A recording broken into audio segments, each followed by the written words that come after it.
이번 신년 특별 새벽 기도회 때 새해에 우리가 반드시 다스려야 할 것들에 대해서 생각해 보고 있습니다. 지난 4시간에 걸쳐서 4가지 우리가 다스려야 할 것들이 무엇인지 생각해 보았어요. 그 첫 번째는 자기 자신을 다스리는 것이었어요.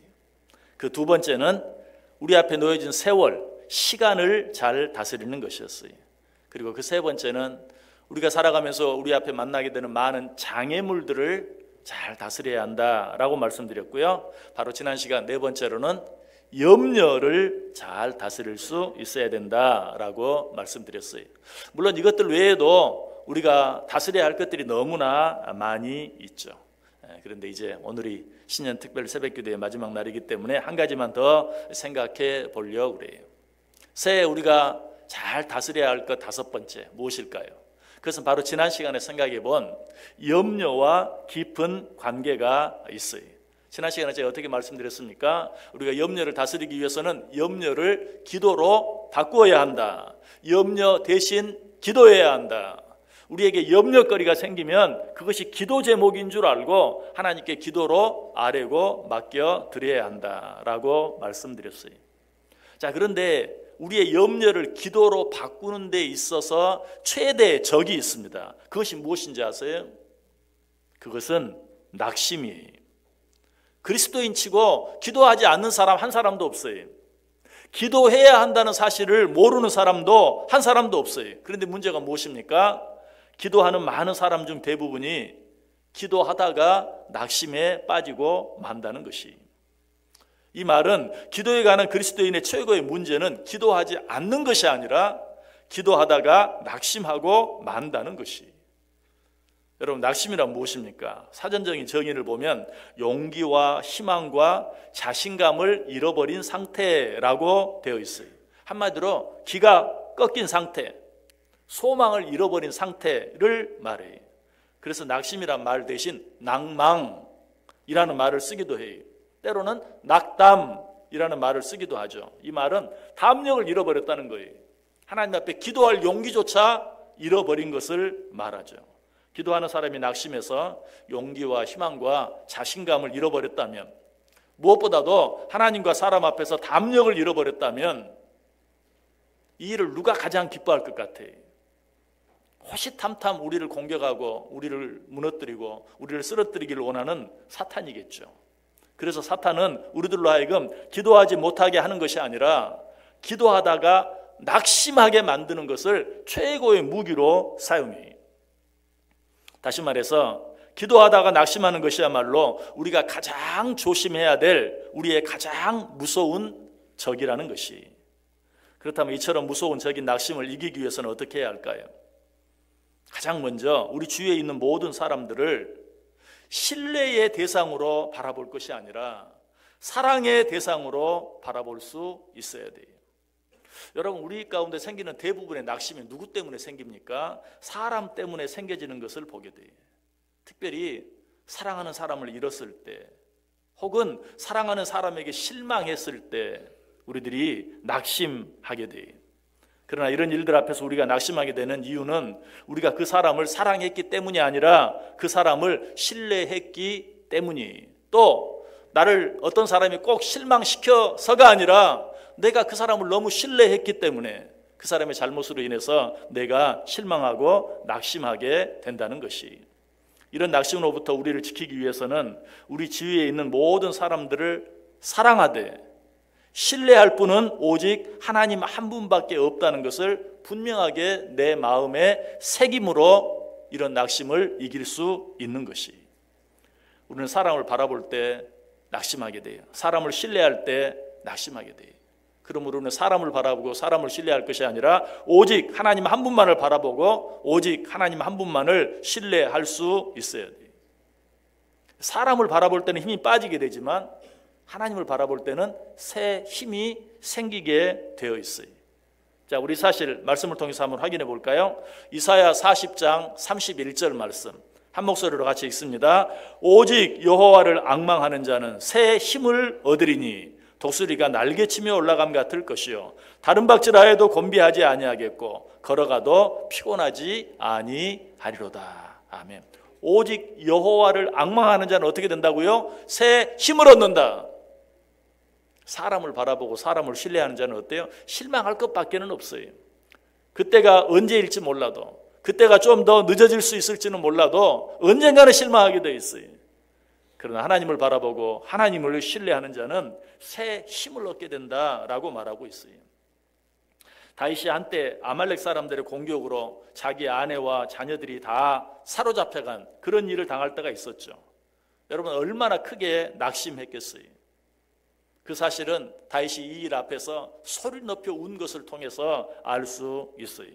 그런데 더 다윗을 실망시킨 것은 이 일의 책임이 다윗에게 있다고 사람들이 다윗을 돌로 쳐 죽이려고 하는 것이, 이런 상황 앞에서 낙심할 수밖에 없고 낙담할 수밖에 없고 절망할 수밖에 없죠.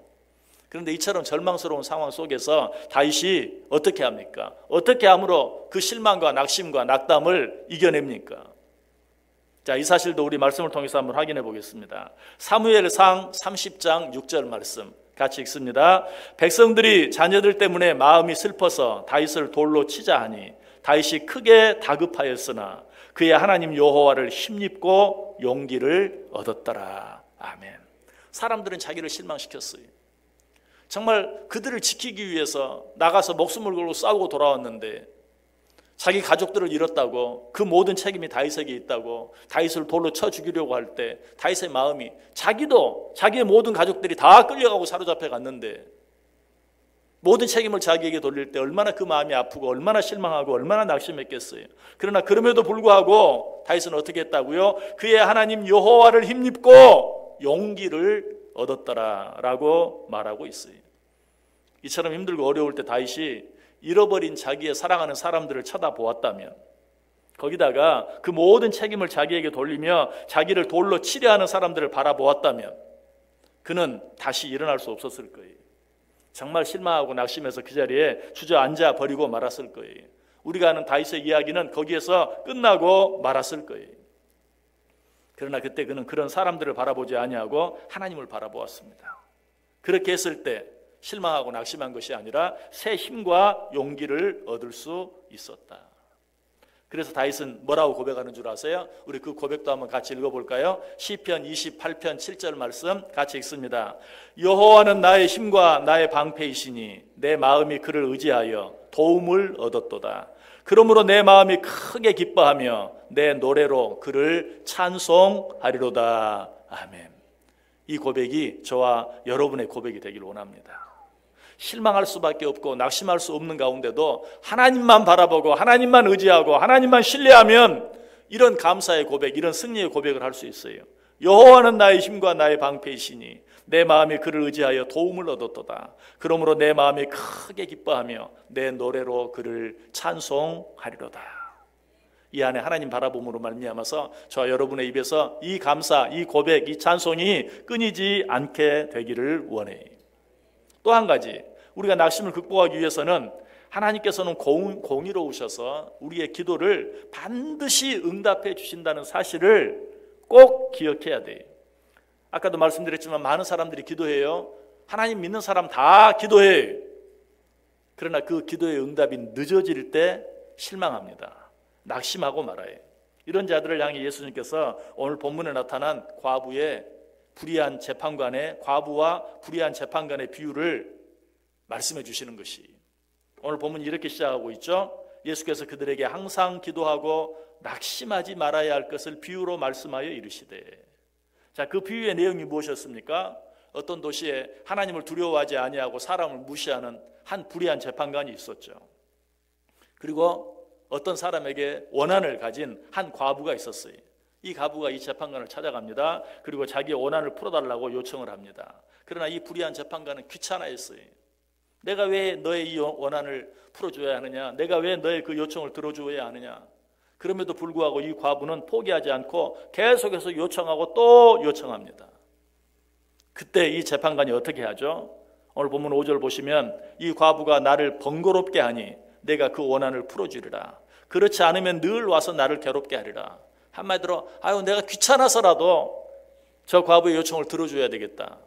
내가 들어주지 않으면 얼마나 더 한다고 나를 귀찮게 하겠느냐라고 말하고 있어요. 그리고 그 요청을 들어주었어요. 여러분, 이 비유가 우리에게 주는 교훈이 무엇입니까?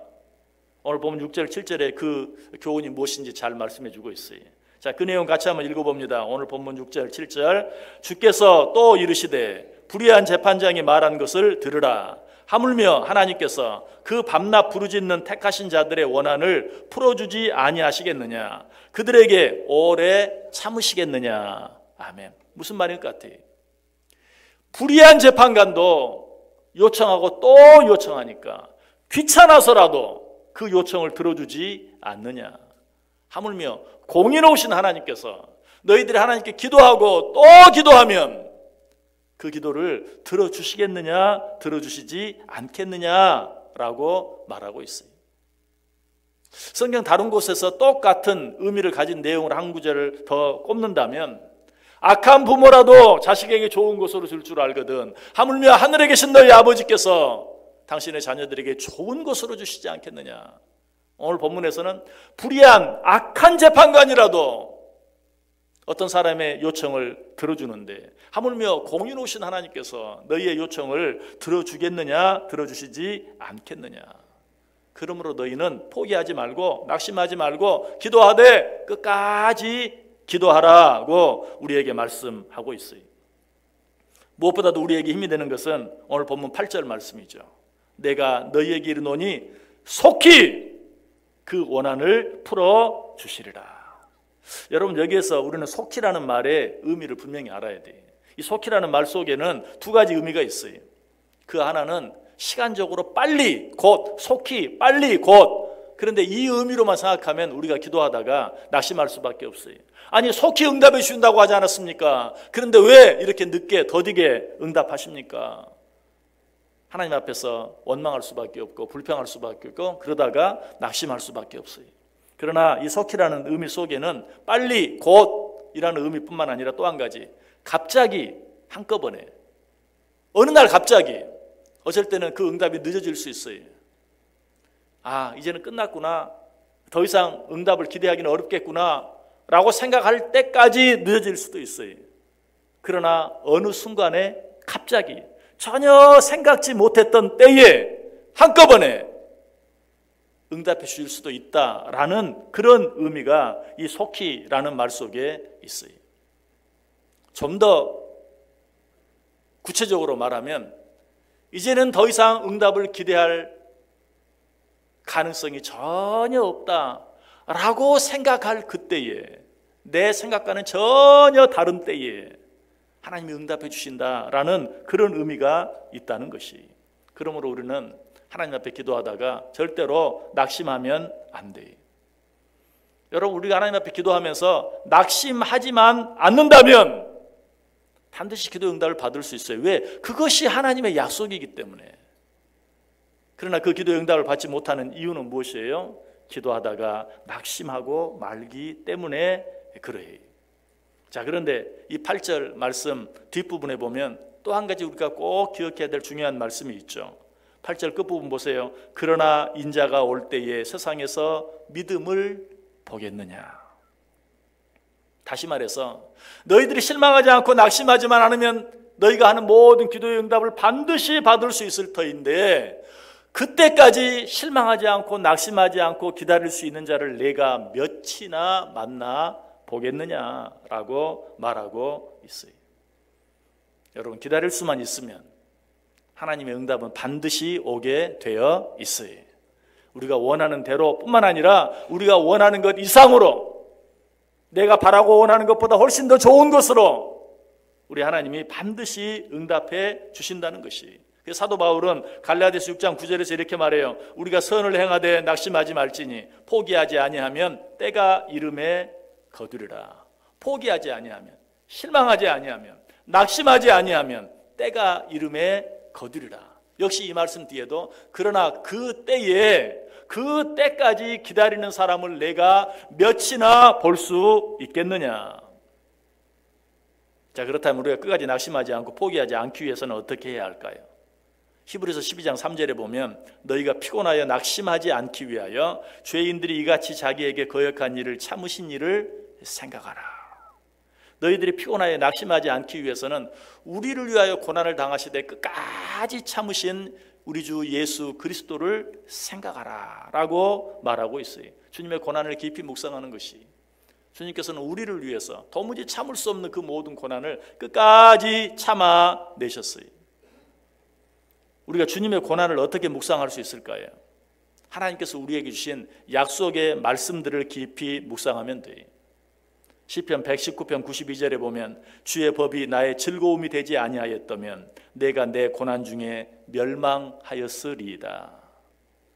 주의 말씀이 내게 즐거움이 되지 아니하였다면, 정말 실망이 되고 낙심이 될 수밖에 없는 그런 상황 가운데 하나님의 말씀이 내게 즐거움이 되었습니다. 그 말씀이 아니었다면 나는 실망하고 넘어질 수밖에 없었을 것입니다.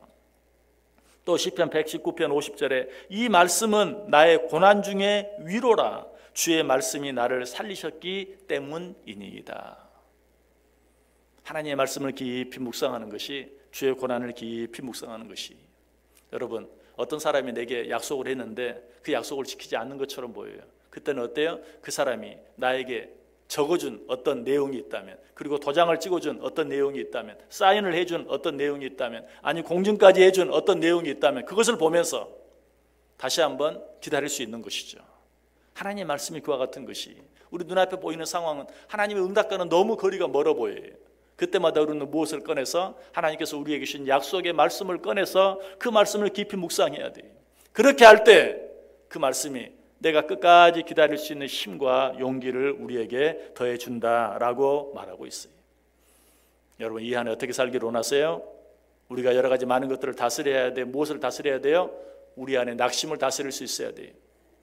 기도하다가 낙심하지 말아야 돼요. 끝까지 기도할 수 있어야 돼요. 그렇게 하기 위해서는 어떻게 해야 된다고요? 하나님께서 우리에게 주신 약속의 말씀 붙잡고, 그 말씀 붙잡고 한 번 더 기도하고 끝까지 기도할 수 있어야 된다. 우리가 피곤하여 낙심하지만 않으면 반드시 하나님의 응답을 보게 될 것이다. 이 한 해를 마쳤을 때, 아니 좀 더 길게는 우리의 인생을 마쳤을 때 이 말씀의 의미가 무엇인지 우리가 깊이 체험적으로 깨닫고 느끼고 그 응답의 축복을 받아 누리는 귀한 한 해, 받아 누리는 귀한 우리 인생 전체가 될 수 있기를 주님의 이름으로 간절히 축복합니다.